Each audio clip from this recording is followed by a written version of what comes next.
السلام علیکم. میرا نام شہاد علی مٹانی ہے اور آپ دیکھ رہے ہیں میرا یوٹیوب چینل. میرے چینل پہ نئے ویورز ہیں، ان سے ریکویسٹ ہے کہ پلیز میرے چینل کو سبسکرائب کیجیے اور بیل آئکن دبانا نہ بھولیے. شکریہ. کل کے میرے ویلاگ میں میرے دوستوں کا، جس میں پی ٹی آئی کے بھی کچھ دوست شامل ہیں، ان کا فون بھی آیا، میسج بھی آئے کہ میں نے علی امین گنڈا پور صاحب کے لیے بہت سخت انسٹانس لیا ہے. تو ان کو تو میں نے سمجھایا، لیکن میں نے سوچا کہ یہ کچھ باتیں آپ سے بھی شیئر کر لوں تاکہ شاید آپ کی بھی کچھ سمجھ میں آ جائے کہ میں نے اتنا سخت انسٹانس کیوں لیا. پہلی بات تو یہ ہے کہ انہوں نے، علی امین گنڈا پور صاحب نے عمران ریاض خان کو اپنے بارے میں بتایا کہ میں کہاں تھا، کہاں چھپا ہوا تھا.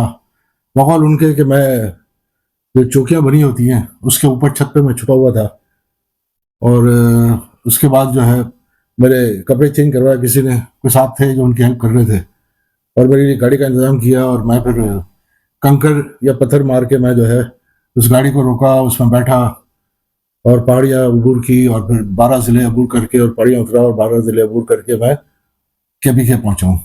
اب اس اسٹوری میں کوئی دم نہیں ہے. پہلی بات تو یہ ہے. دوسری بات یہ ہے کہ اگر آپ اتنے فیمس ہیں، ماشاء اللہ سے آپ چیف منسٹر ہیں، کون آپ کو نہیں جانتا، تو آپ گاڑی میں بیٹھے تو آپ کو گاڑی والے نے پہچانا بھی نہیں. 12 اضلاع میں آپ گھومے ہیں اور کسی نے آپ کو نہیں پہچانا، حیرت کی بات ہے. اور دوسری بات یہ ہے کہ آپ کی جیب میں پیسے نہیں تھے. چلو سمجھ میں آتا ہے کہ شاید نہ ہو جیب میں پیسے، تو بھائی یہ اتنے گھنٹے آپ نے کچھ کھایا پیا نہیں، کس نے آپ کو کھانا کھلایا، کس نے پانی پلایا، کس نے آپ کی خدمت کی. اور سب سے بڑی بات یہ ہے کہ گاڑی والا کوئی بھی ہو، آج کل گدھا گاڑی والوں کے پاس بھی موبائل ہوتا ہے. تو جس گاڑی میں آپ نے لفٹ لی، کیا اس کے پاس موبائل نہیں تھا؟ آپ فون نہیں کر سکتے تھے کسی کو؟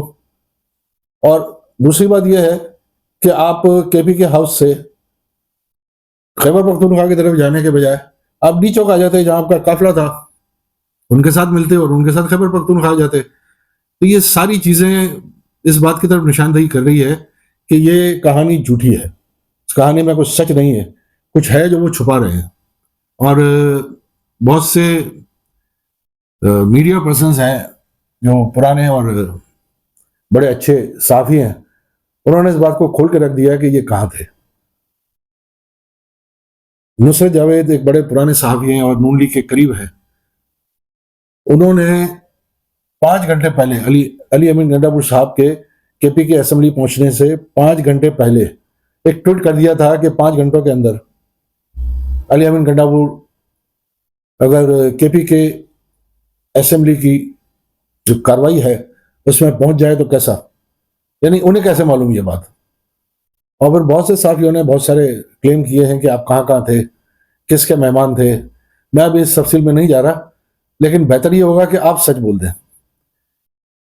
دوسری بات یہ ہے کہ ایک مفروضہ اور بھی ہے کہ بیرسٹر گوہر اور علی امین گنڈا پور صاحب عمران خان سے جا کے ملے ہیں، ان کو کنونس کرنے کی کوشش کی ہے کہ احتجاج ختم کر دیا جائے، جو انہوں نے انکار کر دیا. اور اس کے بعد آپ کی کچھ لوگوں سے ملاقات ہوئی ہے جو سیاسی نہیں تھے، آپ ان کے مہمان رہے ہیں، کیونکہ آپ نے تقریر میں ایک جملہ کہا کہ انشاءاللہ سب بہتر ہو جائے گا اور اچھا وقت آئے گا.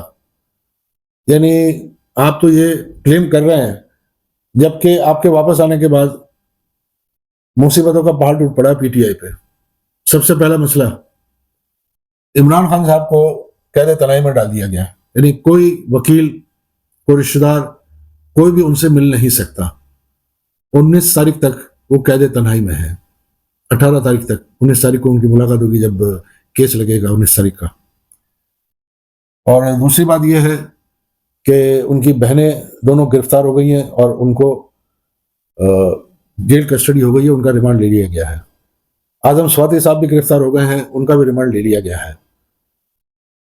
چوتھی بات یہ ہے کہ کے پی کے ہاؤس کو سیل کر دیا گیا سی بی آئی کی طرف سے کہ اس میں کچھ ناجائز تجاوزات ہیں. تو آپ کے آنے کے بعد کوئی اچھی خبر نہیں آئی، ساری بری خبریں ہی آئی ہیں، اور پی ٹی آئی کے لیے پرابلم ہے. سب سے بڑا پرابلم یہ ہے کہ اس وقت جو لوگ احتجاج کر رہے ہیں ان کے دل ٹوٹ گئے ہیں کہ علیہ بن گنڈاپور صاحب، یعنی وہ کچھ اس میں ایسے حضرات بھی ہیں جو آپ کی طرف دیکھتے تھے ایز اے لیڈر، اور اگر آپ کمپرومائز ہو گئے ہیں تو آپ اندازہ کر لیں کہ ان پہ کیا گزر رہی ہوگی۔ اس کے علاوہ بھی بہت کچھ ہوا ہے اس دوران میں، تو یہ چند باتیں تھی جو مجھے ایکسپلین کرنی تھی میرے ان دوستوں کو جن کو اعتراض تھا کہ میرا انسٹانس بہت سخت تھا۔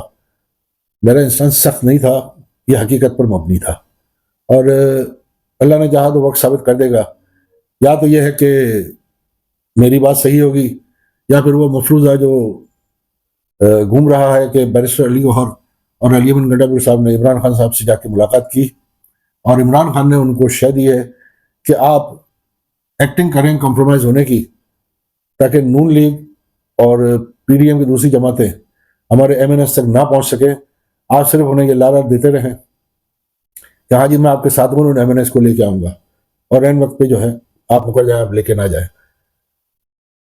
تو یہ ایک ہو سکتا ہے یہ مفروضہ بھی صحیح ہو۔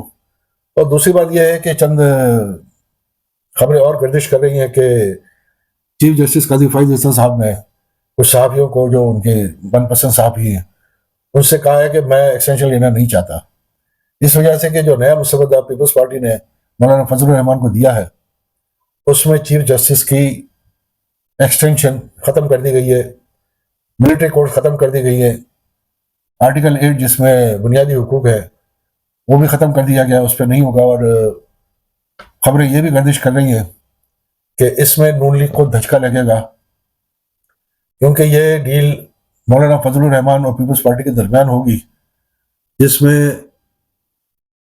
بلاول بھٹو صاحب کو